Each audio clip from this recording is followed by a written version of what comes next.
Ես եմ խնդրել, որ Ցեղասպանության թանգարան ինստիտուտի տնօրենը հրաժարականի դիմում գրի, իմ ցուսումով ճեպազրույցում ասել է Նիկոլ Փաշինյանը։ Լրագրողի դիտարկմանը, այսինքն թանգարանի տնօրենը հեռացվել է ձեր ցուցումով այն բանի համար, որ ԱՄՆ նախագահ Ջեյ Դի Վենսին Արցախի մասին գիրք է նվիրել, խոսել է Արցախի մասին, Փաշինյանն ասաց. այո, ես դա համարել եմ կառավարության վարած արտաքին քաղաքականությանը հակառակ սադրիչ գործողություն, խնդրել եմ դիմում գրի։ Հիշեցնենք, երեկ Հայոց Ցեղասպանության թանգարան ինստիտուտի մամուլի ծառայությունից Պանորամայի էմին հայտնել էին, որ Հայոց Ցեղասպանության թանգարան ինստիտուտ հիմնադրամի տնօրեն Էդիտա Գզոյանը ազատման դիմում է գրել, սակայն առայժմ որևէ իրավական ակտ չկա։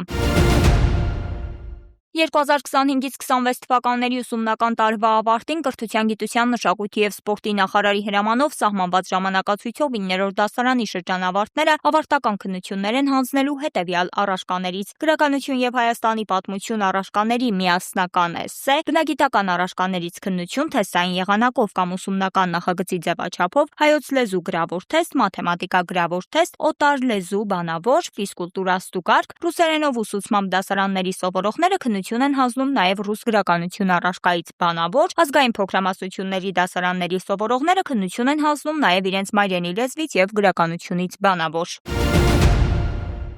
Նոր սահմանադրության մեջ անկախության հռչակագրին պետք է հղում չլինի, որովհետև անկախության հռչակագիրը կառուցված է կոնֆլիկտի տրամաբանության վրա, կառավարության ճեպազրույցների սրահում ասել է Փաշինյանը։ Նրա խոսքով անհնար է կոնֆլիկտի տրամաբանության վրա գնալ և անկախ պետություն կառուցել։ Անդրադառնալով հարցին, թե ինչու է ասել, որ կտրիչ Ներսիսյանը և իր խումբը ստանձնել են պատերազմի կուսակցություն առաջնորդությունը, Փաշինյանն ասաց, որ իր խոսքը շատ պարզ բացատրություն ունի։ Ես գնում եմ պատարակների և տեսնում եմ, որ օրինակ պատարակի տեքստից շեղվում են և հղում անում Արցախի Հանրապետություն եւ այլն, հիմնավորեց Փաշինյանը ու պնդեց, որ եթե բոլորը հղում անեն Արցախի Հանրապետությանը, ապա նշանակում է կոնֆլիկտ, քանի որ այդ տեսությունը որդեգրելու ճանապարհին հասնելու ենք կոնֆլիկտի ու հավելեց. ամեն նման նախադասություն նշանակում է պատերազմի կոչ, այսօր, վաղը, մյուս օրը, այն մյուս օրը, ես չգիտեմ, բայց այն կոչվում է պատերազմի կոչ։ Շուշիում իր հայտարարությունը Արցախը Հայաստանը ու վերջ Փաշինյանը հիմնավորելիս Աստվածաշնչից մոտավորապես մեջ բերեց դրույթ, որում ասվում է ող փարեցին եւ դուք լաց չեղաք եւ նվագ հնչեցրինք եւ դուք պարզ չեկաք։